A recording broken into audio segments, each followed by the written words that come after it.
Bienvenue dans ce webinaire dédié au conseil de vie collective. À l'école, apprendre ne se limite pas aux mathématiques ou au français, c'est aussi apprendre à bien vivre ensemble.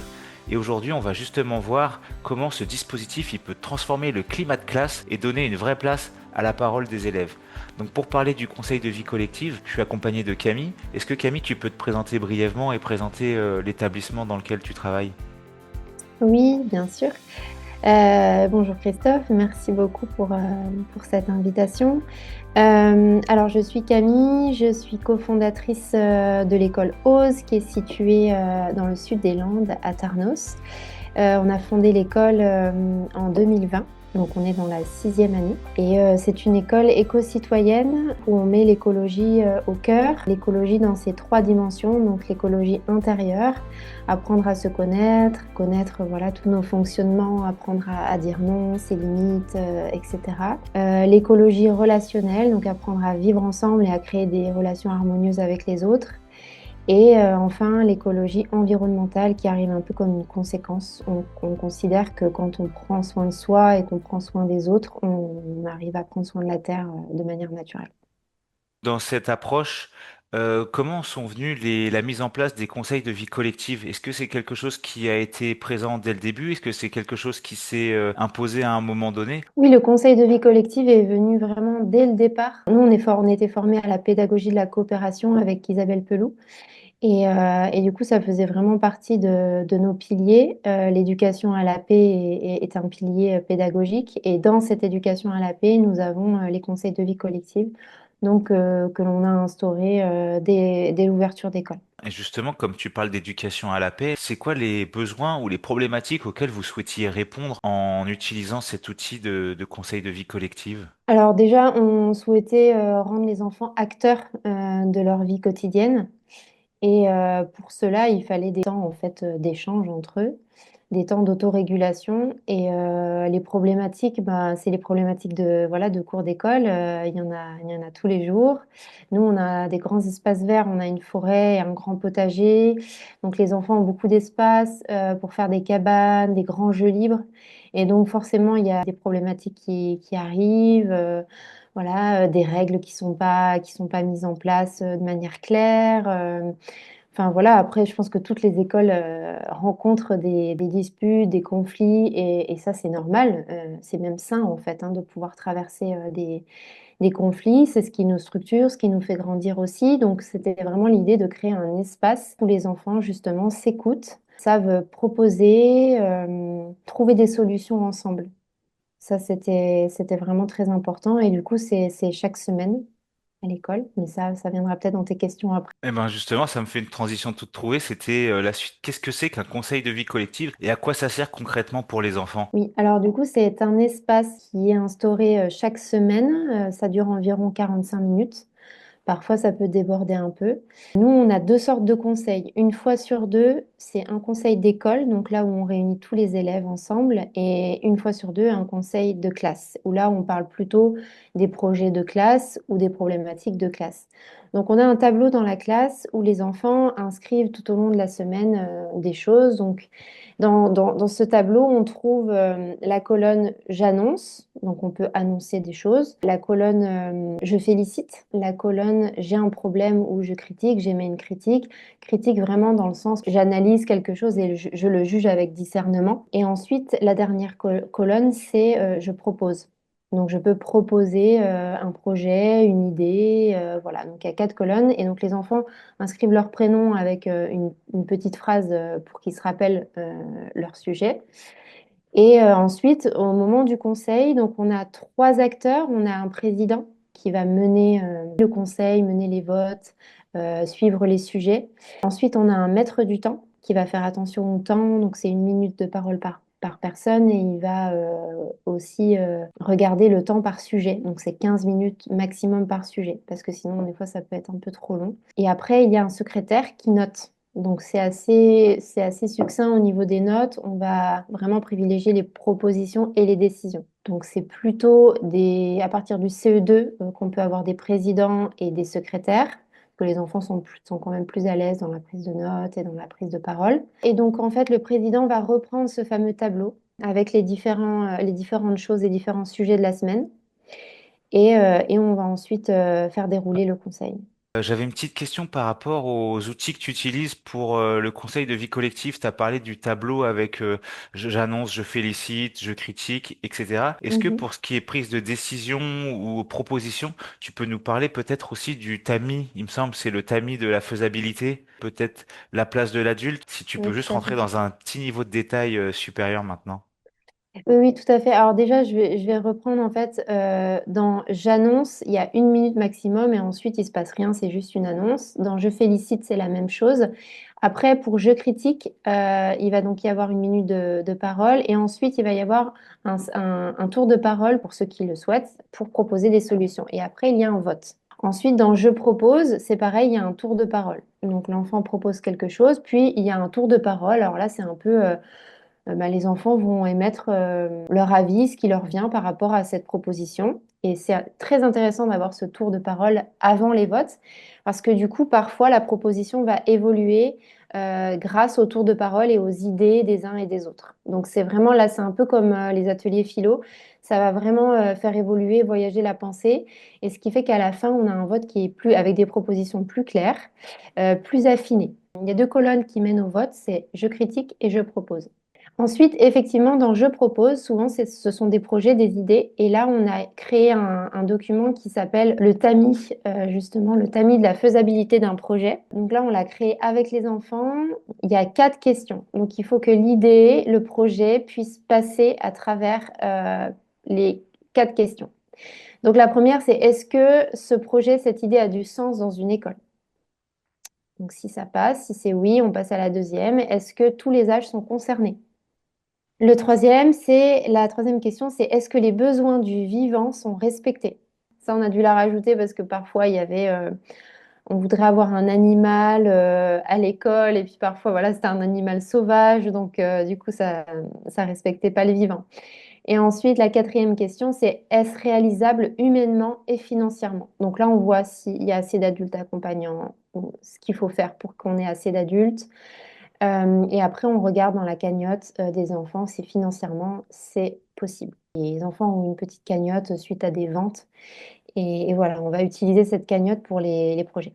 Ok, très bien, merci beaucoup pour les détails. Et concernant les apprentissages qui se déroulent lors du conseil de vie collective, est-ce que pour toi il y a des ponts qui se font avec le langage oral, la coopération, les compétences psychosociales de manière générale? Comment vous l'avez envisagé dans ce curriculum plus global?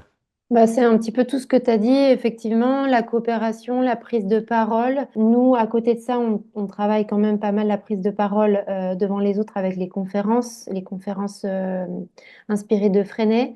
Et donc là, le conseil de vie, ça vient un petit peu asseoir cette confiance, cette prise de parole. Mais oui, donc il y a le langage évidemment, les compétences socio-émotionnelles, parce que c'est des temps où quand il y a un problème, bah, on fait de la régulation aussi et de la résolution de conflits. Donc nous, on fait ça aussi par ailleurs avec l'éducation émotionnelle, donc il y a un autre temps, mais parfois il y a des choses qui reviennent en conseil, donc on peut y passer encore du temps là. Et après, il y a tout ce qui est, comme j'ai dit tout à l'heure, atelier philo, débat d'idées, parce que dans les propositions, c'est aussi souvent le cas. Et ensuite, effectivement, dans les projets, ça va faire des ponts avec les fondamentaux, puisque par exemple, si un projet est proposé, on va voir un petit peu tout ce qu'il faut faire autour pour que ce projet soit mené à bien. Et dans ces actions à faire, il va peut-être y avoir écrire une lettre à la mairie ou écrire une lettre à un partenaire. Il va peut-être falloir utiliser les mathématiques, utiliser les sciences. Donc évidemment, ça fait aussi des ponts. Mais là, on rejoint la pédagogie de projet. En fait, dans le conseil, on fait une passerelle vers la pédagogie de projet. Les enfants sont acteurs et donc sont force de proposition pour monter des projets qui vont ensuite, bah, évidemment, être pluridisciplinaires et donc faire des ponts avec toutes les disciplines. Est-ce que justement tu peux nous donner des exemples concrets de situations qui sont abordées pendant les conseils, que ça parte de problématiques, de critiques ou de propositions, et ensuite nous décliner comment ça se traduit en décision ou en action concrète à la fin de ces conseils? Il peut y avoir une discussion sur la sortie de fin d'année. Donc les enfants vont avoir différentes propositions. Donc on va faire un tour de parole. Dans ces propositions, il y a des choses qui vont automatiquement s'enlever parce que les enfants vont se rendre compte que du coup, ça, c'est même pas la peine d'aller vers les tamis parce que du coup, c'est pas faisable. Ça peut pas être rentré dans une sortie d'école. Ensuite, on va passer les tamis et après, on va aller au vote et on va aussi aller voir la cagnotte. Ensuite, voilà, donc la sortie va être décidée. Il y a eu beaucoup de choses au niveau des cabanes. Ils avaient fait un grand jeu avec les cabanes. Et là, il y avait beaucoup de choses qui venaient en conseil, notamment sur le non-respect des règles. Donc, en fait, les enfants ont décidé ensuite de faire des conseils de jeu, donc autonomes, dans la cour de récréation. Donc, c'est rigolo, c'était rigolo de voir comment ils reproduisaient, en fait, le conseil de vie collective qu'on fait, nous, en classe, à l'extérieur, de manière totalement autonome, dans leur jeu, pour redire les règles, voter les règles, etc. Donc ça, c'est aussi très intéressant. Parfois, c'est au niveau des responsabilités. Il y a des enfants qui veulent plus avoir une responsabilité. Donc là, on fait un appel s'il y a d'autres enfants qui voudraient reprendre cette responsabilité. Donc ça développe aussi l'empathie, je comprends, voilà, ça fait des mois que tu fais cette responsabilité, etc. Ça développe aussi ça, se mettre à la place de l'autre et entendre les besoins. Aussi quand il félicite, c'est aussi chouette parce que c'est un moment de gratitude, voilà, où on remercie, on félicite, il y a des projets qui ont été réalisés, on est allé au bout de quelque chose. Le jeu se passe bien alors que c'était chaotique au début. Donc voilà, on va prendre aussi le temps de féliciter et de remercier. C'est aussi très important. Voilà, dans les annonces, ça peut être quelqu'un qui annonce une conférence, ça peut être quelqu'un qui demande de l'aide aussi. Voilà, j'ai une conférence à faire sur ce sujet, j'aurais besoin d'aide. Voilà, ça peut être plein de choses comme ça. Alors après, c'est vrai qu'on trouve toujours difficile de faire le grand conseil d'école avec les tout petits, enfin les petits en fait. C'est vrai que l'attention, elle est... C'est vrai qu'ils s'ennuient un petit peu au bout d'un moment, mais en fait, on considère que c'est des petites graines qui sont semées et en fait, ils prennent ce qu'ils ont à prendre et puis petit à petit, quand ils grandissent, au moins, ils ont grandi dans ce bain-là. Ils savent qu'à un moment donné, ils ont la parole, les enfants ont leur cercle aussi. Et donc on garde aussi le conseil avec les petits. Et d'avoir justement ces temps de parole, ces temps d'écoute, où ils savent qu'ils peuvent avoir cet espace-là pour parler de leurs problèmes, peut-être de régler des conflits, etc. Est-ce que tu as observé qu'il y avait des effets chez les élèves, je dirais, à l'échelle individuelle? Est-ce que tu sens que ça apporte quelque chose, soit que ça les transforme, ou qu'il y a des évolutions par rapport au début, quand ils n'étaient pas forcément familiers avec le dispositif? Oui, ben, de toute façon, c'est un tout. Donc, dans tous nos espaces d'éducation à la paix, il y a voilà, le conseil, les ateliers philo, l'éducation émotionnelle. Ils savent qu'en fait, il y a des temps où ils vont avoir la parole. Donc, c'est vrai qu'on ne peut pas tout entendre, les besoins de chacun à chaque instant, parce que dans le collectif, c'est pas possible. Mais ils savent qu'ils ont ces moments-là où ils vont avoir la parole. Et ça détend. Ça détend tout de suite parce que si on est dans un moment où on ne peut pas tout de suite recevoir, accueillir, on peut les orienter vers le tableau et ils savent que voilà, ils notent et ils savent que ça va arriver, que leur tour va arriver. Donc ça, évidemment, ça apaise. Ça apaise énormément. En fait, l'écoute, c'est le besoin humain le plus important après les besoins vitaux. Je serai écoutée, peut-être pas là, mais je serai écoutée à un moment donné. Ça change tout. Et est-ce que tu as Mm. remarqué des choses maintenant, je dirais moins à l'échelle individuelle, mais plus à l'échelle collective, sur le climat de classe, sur les relations ou sur l'autonomie? Oui, oui, bien sûr. Après, on a aussi des bons retours des enfants qui ont fait tout le cycle chez nous et qui sont partis au collège. C'est vraiment le retour que l'on a de ces enfants-là. Ce sont des enfants qui font ensemble, qui ont le sens de la coopération et qui règlent leurs problèmes tout seuls. Donc ça, on voit que voilà, en répétant, alors c'est pas toujours visible en début d'année, etc. C'est à la fin de l'année où c'est des moments comme ça qu'on voit en récréation, on se dit, ah, ça y est, voilà, ça commence à porter ses fruits. Et après, c'est vrai qu'on peut le voir vraiment sur le long terme, après, quand les enfants quittent l'établissement et qu'ils vont dans un autre établissement.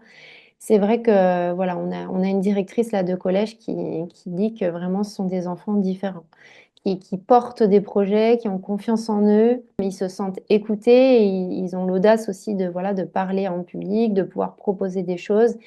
Et ils se sentent exister, effectivement, comme tu disais, parce qu'ils savent qu'à un moment donné, on les écoute et leurs paroles comptent. Donc évidemment, c'est pas juste le conseil, mais c'est vraiment le fait d'avoir une pédagogie de la coopération et d'éducation à la paix. C'est vraiment ça qui permet de voir des choses au niveau du collectif. Ok, tu avais commencé à parler un petit peu des différents niveaux, notamment avec les maternelles, les plus petits, qui ont peut-être moins d'attention que les autres, mais est-ce que le conseil de vie collectif, c'est quelque chose qu'on peut faire à tous les niveaux, d'après toi? Oui, oui, oui, on peut le faire à tous les niveaux. Après, voilà, ça dure moins longtemps. On adapte, hein. Quand on fait le conseil de vie de la classe maternelle, ça va durer un quart d'heure. C'est pas la même chose que quand on fait chez les élémentaires, où là, ça peut durer jusqu'à trois quarts d'heure. En fait, ils sont des tout petits, ils ont déjà des choses à dire. Alors, des fois, évidemment, ça part un peu dans tous les sens et on n'est plus dans le sujet, mais du coup, on ramène au sujet. Et en fait, très vite, les enfants, voilà, comme ils se sentent écoutés, la parole est importante et du coup, ils se concentrent aussi sur le sujet et ils ont vraiment plein d'idées.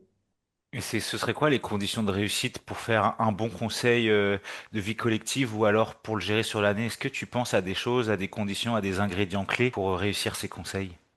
Il faut trouver le moment de la journée qui est adapté. C'est vrai que nous, il y a un moment, on le faisait pendant le temps calme. Ensuite, on a essayé le soir, mais le soir, souvent, enfin, pendant le dernier moment de classe, ils sont un peu fatigués, donc ils vont être moins à l'écoute. Donc après, voilà, c'est à chaque école en fait de trouver son moment clé. Mais il faut que les enfants, ils soient quand même, il faut quand même qu'ils soient présents et qu'ils soient à l'écoute des autres. Ça, c'est très important. Et il faut qu'il y ait ce fameux cadre aussi, évidemment, qui est vraiment très, très important. Le cadre avec le président, le secrétaire, le maître du temps, le tableau, les quatre tamis. Ça, c'est important. C'est des affiches, nous, qu'on a plastifiées en A3 et que les enfants ont sous les yeux. Et évidemment, alors nous, on aimerait ne plus avoir à intervenir et je pense que ça arrive vraiment plus en fin d'année. Mais en tout cas, c'est important quand même d'être là derrière, d'observer et à certains moments, on est obligé d'intervenir en disant là, attention, où est le cadre, vous vous rappelez. Donc, et tout de suite, après, le président reprend. Mais voilà, le cadre, le bon timing. Et puis après, ne pas hésiter à s'adapter aussi aux enfants. Donc nous, on inclut les petits, mais quand les petits sont plus du tout avec nous, parce que voilà, ils sont plus concentrés, évidemment, on a notre éducatrice qui les prend à côté et qui va faire des jeux, mais au moins ils participent un petit peu. Donc c'est pas être rigide non plus dans le cadre, mais voilà, de s'adapter encore une fois aux enfants et à leur disponibilité. Eh ben parfait. En tout cas, en ce qui me concerne, j'ai fait le tour des questions qu'il y avait à dérouler. Et si tu veux bien, on va passer aux questions qu'on a recueillies de la part des enseignants, qui Ok. ont, il y en a certaines que tu as pu déjà aborder, donc je vais essayer de les regrouper. Par exemple, la première question, c'est combien de temps il faut prévoir? Donc tu as dit en fonction de l'âge et que ça peut aller jusqu'à Mm, 45 minutes. Mais on mm. demande aussi à quelle fréquence il faut organiser un conseil. Est-ce que c'est quelque chose que tu fais toutes les semaines, toutes les 2 semaines, tous les mois? Comment ça se passe? Alors, nous, c'est toutes les semaines, mais après, le grand conseil, c'est une fois toutes les 2 semaines, donc c'est 2 fois par mois. Mais les conseils de classe, c'est aussi 2 fois par mois, donc il y a quand même un conseil chaque semaine. Mais je pense que ça peut être totalement adapté à l'école, aux besoins de l'école. Voilà, si c'est une fois toutes les 2 semaines ou si c'est une fois par mois, enfin, c'est bien aussi. C'est juste. Après, ça prend du temps. Et ça, c'est vrai que ça prend du temps aussi sur autre chose. Mais bon, nous, voilà, notre choix, c'est vraiment de garder ce temps-là chaque semaine parce qu'on pense que c'est vraiment un investissement sur la vie en collectivité, quoi. Très bien. Donc la question suivante, c'est un thème qu'on n'a pas du tout abordé encore, mais c'est comment gérer s'il y a des conflits qui se passent pendant ce conseil de vie collective ou s'il y a des prises de parole qui sont difficiles, si jamais il n'y a pas d'idée, si jamais ça commence à chauffer un petit peu entre les élèves. Est-ce que c'est des cas de figure que tu as pu rencontrer et si oui, comment tu dirais qu'il faut gérer ces moments-là? Alors, des conflits, on n'a jamais eu, mais des désaccords, évidemment. Mais en fait, le fait de permettre l'écoute et de rester sur ce cadre-là fait que ça ne déborde pas. Parce qu'on est là pour écouter les autres dans leurs différences, dans leur façon de penser qui peut être différente de la nôtre. Et ça, les enfants, ils le comprennent très bien. En général, c'est marrant parce que je pense qu'on mettrait des adultes dans ce genre de conseils, ça serait beaucoup plus difficile. Parce qu'il y a l'ego qui viendrait mettre son nez là-dedans. Et ça serait beaucoup plus difficile parce que nous, on a moins appris en fait. On a moins été éduqués à cette écoute, à cette empathie, à cette différence. Et on a toujours envie, voilà, d'avoir le dernier mot, alors que les enfants n'ont pas ça encore. Ok, Donc du coup, non, après, qu'il n'y ait rien à dire, ça peut arriver, qu'il n'y ait pas du tout de sujet. Dans ces cas-là, on dit qu'il n'y a pas de conseil. Ça peut sauter en conseil. Enfin, on n'est pas à cheval forcément sur la fréquence, mais en général, il y a quand même des sujets tout le temps. Même souvent, ce qu'on rencontre, c'est qu'il y a plus de sujets que ce qu'on a de temps. Donc, on est obligé de différer les sujets. C'est ça qui est un peu difficile, j'avoue, c'est qu'il y a des sujets qu'on est obligé de décaler, de différer dans le temps, et là, il y a des frustrations. Donc, c'est plutôt ça qu'on doit gérer après, c'est la frustration de on n'a pas vu mon sujet, en fait. Donc, ça, c'est un peu difficile. ok. Donc pour toi, le problème, ce serait pas tant que les élèves ne proposent rien et qu'il n'y ait pas d'initiative, ce serait plutôt l'inverse, de prendre le temps de tout traiter. Ça peut être difficile et ça décale. Et j'imagine Tout à qu'une fois fait. qu'on a commencé à décaler, il y a d'autres sujets du jour qui viennent se remettre et c'est un Exactement. peu difficile de faire le tri. Ça, c'est Et vraiment difficile, oui. Oui, et juste pour bien comprendre, du coup, on est d'accord que c'est une affiche qui est en libre accès et ils ont oui, toute la semaine pour pouvoir noter leurs oui, idées. oui. Ok, parfait. Elle est dans la classe affichée. Ok. Et concernant la question des enseignants, j'imaginais, à mon avis, que quand il parlait de gérer les conflits, c'est que comme c'est un moment où on va mettre des choses sur la table, entre guillemets, je pense qu'il y a certains enseignants qui ont peur que justement ça dégénère d'avoir cet espace d'ouverture des conflits. Comment vous l'avez géré au début, ce truc d'amener les conflits? Parce que j'imagine que vous avez aussi évolué peut-être dans votre pratique d'adulte pour être en médiateur, pour chapeauter le dispositif. Est-ce que au début ou à des moments donnés, il y avait cette appréhension de se dire, on va peut-être parler de sujets délicats et ça va être challengeant? Dès les premières années, on avait déjà la médiation entre pairs et l'outil de la CNV.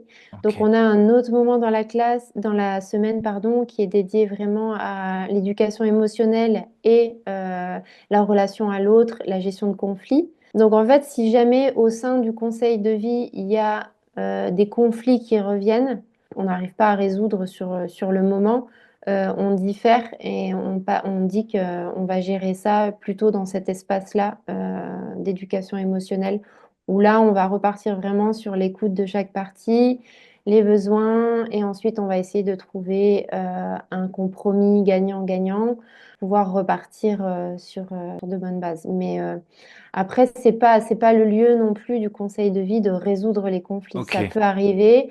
Si on voit qu'on peut prendre 5 minutes pour, on le fait, mais sinon on décale au moment d'éducation à la paix qui est un autre temps. ok. Donc dans l'idéal, c'est que le conseil de vie collectif, ce soit pas le dispositif qui sert à tout résoudre, mais c'est un temps parmi Mm. d'autres. Et le fait d'avoir aussi ces différents piliers, ces différentes entrées, ça facilite la mise en place de ce conseil de vie collective. Ouais, ouais, tout à fait. Alors, j'imagine bien que dans la plupart des écoles, c'est quelque chose qui peut mettre du temps à se mettre en place et que c'est pas évident aussi au niveau du temps, comme tu le rappelais. Mais est-ce que tu aurais des conseils à donner à un enseignant qui souhaiterait se lancer dans ce conseil? Ce que j'ai dit un petit peu tout à l'heure, c'est faire attention au timing, à quel moment de la journée on met ce conseil, pour pas se tirer une balle dans le pied, parce qu'il y a quand même des moments qui sont pas forcément adaptés. À l'écoute et au cercle. Il faut choisir un lieu aussi. Ça peut vraiment aussi influencer le moment. Nous, il y a des fois où on décide de le faire dehors, mais c'est vrai que dehors, ça va disperser plus les enfants parce qu'il y a les bruits de la nature, il y a des choses qui se passent. Et parfois, on a besoin de plus de calme et d'écoute et du coup, on préfère rentrer. Et là, les enfants sont plus à l'écoute. Donc, vraiment, c'est en fonction du groupe. Et après, bien sûr, avoir un cadre. Alors, nous, le cadre qu'on a mis en place avec les tamis, le tableau avec les 4 colonnes et tout ça, je pense qu'il est vraiment évolutif et qu'il faut vraiment l'adapter à chaque école. Mais c'est important de l'avoir, de vraiment faire un cadre avant de commencer les conseils parce que sinon, ça peut un peu décourager, ça part dans tous les sens. Et même les enfants, après, ils peuvent avoir un mauvais souvenir de ce moment où personne ne s'est écouté, il y a des frustrations, etc. Donc vraiment avoir un cadre, le proposer aux enfants, pouvoir le voter ensemble. Est-ce que tout le monde est d'accord avec ce cadre? Est-ce qu'il y a d'autres propositions, etc. Mais voilà, vraiment préparer. Ça se prépare en fait. On arrive à la D'abord. dernière question, du coup, par quoi commencer simplement? Si on veut commencer en début d'année, il y a quelque chose qui est assez utile, c'est de co-construire les règles de vie de la classe et de l'école ensemble. Donc ça peut vraiment être l'objet d'un conseil, d'un tout premier conseil. C'est voilà, on va décider, on va construire ensemble les règles de vie de la classe, les règles de vie de la forêt, les règles de vie de la cour, en essayant vraiment d'être assez synthétique, de ne pas avoir 25 règles, mais plutôt entre 3 et 8, vraiment des règles qu'on va pouvoir afficher, on va pouvoir faire des illustrations, etc.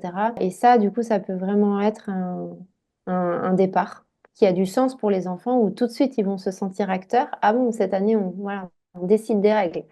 Donc ça, déjà, ça motive. Ils vont être entendus, ils vont débattre entre eux. Il y a des règles qui vont un peu se recouper, donc il va falloir les clarifier, transformer certaines, essayer de les écrire de manière positive, éviter les ne pas. Du coup, ça peut vraiment être déjà un premier objet de débat et de co-construction.